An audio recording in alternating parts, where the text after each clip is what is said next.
The Galactic Council had made their first mistake when they assumed humanity would bow to their ultimatum. Their second mistake was attacking the outer colonies without warning. But their final catastrophic error was believing that the united Earth ship Nightborne was just another human vessel. Admiral Sarah Chen stood on the bridge of the Nightborne, her fingers drumming against the command console as she watched the tactical display. 3 months ago, the Zephyrian Empire had launched a surprise assault on New Geneva, vaporizing 2 million human colonists in the span of 6 hours. The Council had sanctioned it, claiming humanity's expansion violated ancient territorial agreements no human had ever seen. Admiral, we're receiving surrender broadcasts from 17 different species, Communications Officer Torres reported, his voice barely containing his amazement. They're all asking for immediate cessation of hostilities. Chen's lips curved into a cold smile. Tell them we'll consider their requests after we've had a conversation with the Zephyrians. The Nightborne wasn't like other human ships. While the rest of Earth's fleet relied on conventional fusion drives and kinetic weapons, the Nightborne was humanity's first attempt at reverse engineering alien technology, specifically the quantum manipulation cores salvaged from a Zephyrian dreadnought that had made the mistake of attacking a human research station. But humanity had done more than simply copy the technology. They had improved it. Quantum cascade generators are at full capacity, reported Chief Engineer Martinez from her station. All dark matter conduits are stable. We're ready for the next phase, Admiral. Through the viewports, the Zephyrian home fleet hung in space like a constellation of deadly stars. 1,200 vessels, each one a technological marvel that had taken centuries to build. The pride of an empire that had conquered 17 star systems and subjugated dozens of species. They had no idea what was coming. The Zephyrians are hailing us, Torres announced. Put them through. The holographic display flickered to life, revealing the elongated features of Fleet Commander Crixtal, his chitinous skin gleaming under the artificial lights of his flagship's bridge. His 4 eyes regarded Chen with what might have been amusement. Human Admiral, Crixtal's translator rendered his clicks and whistles into perfect English. You command a single vessel against our entire home fleet. Surrender now, and your death will be swift. Chen leaned back in her command chair, her expression unchanged. Commander Crixtal, I have a counter-proposal. Surrender your entire fleet. Submit to war crimes tribunals for the genocide on New Geneva, and I might let some of your ships survive what's about to happen. The alien's mandibles clicked in what the translator interpreted as laughter. Your species' arrogance knows no bounds. We have studied human vessels.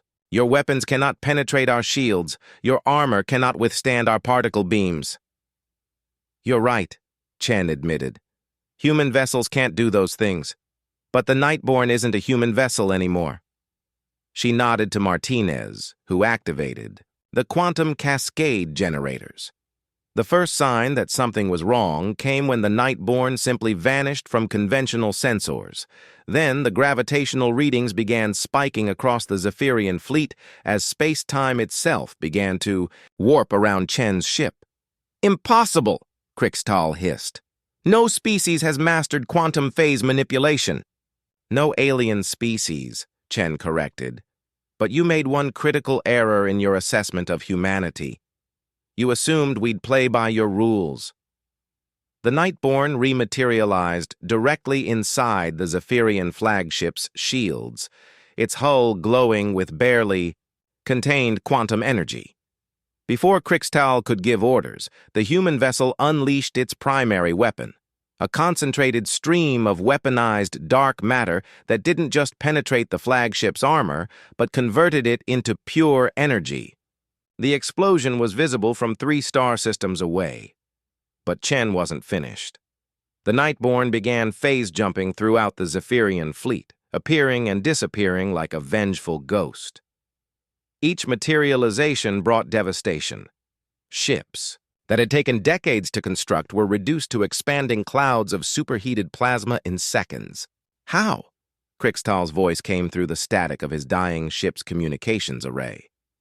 How did humans master technology that took us millennia to develop? Chen's response was calm, almost conversational. Because you spent millennia trying to understand the universe. We spent 3 months learning how to break it.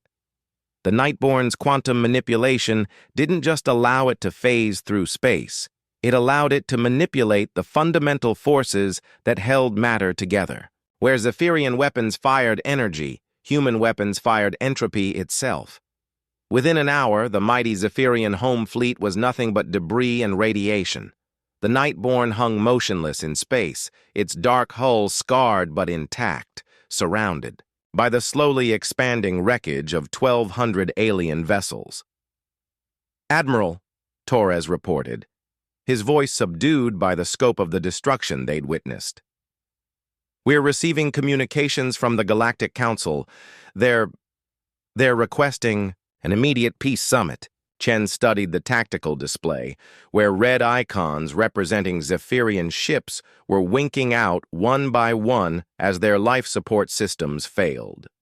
New Geneva had been avenged, but more than that, humanity had announced its arrival on the galactic stage in terms no alien species could misunderstand. "Tell the Council we'll attend their summit," she said finally. "But not as supplicants or junior partners. We'll attend as equals or we won't attend at all." As the Nightborne prepared to jump back to human space, Chen allowed herself a moment of satisfaction. The aliens had taught humanity a valuable lesson about galactic politics. That strength was the only currency that mattered. They had simply failed to realize that humanity would prove such exceptional students. The war was over before most species even realized it had begun. And in the smoking ruins of the Zephyrian home fleet, a new chapter of human expansion was about to unfold. One that would be written in terms the galaxy would never forget. The age of human diplomacy through superior firepower had officially begun.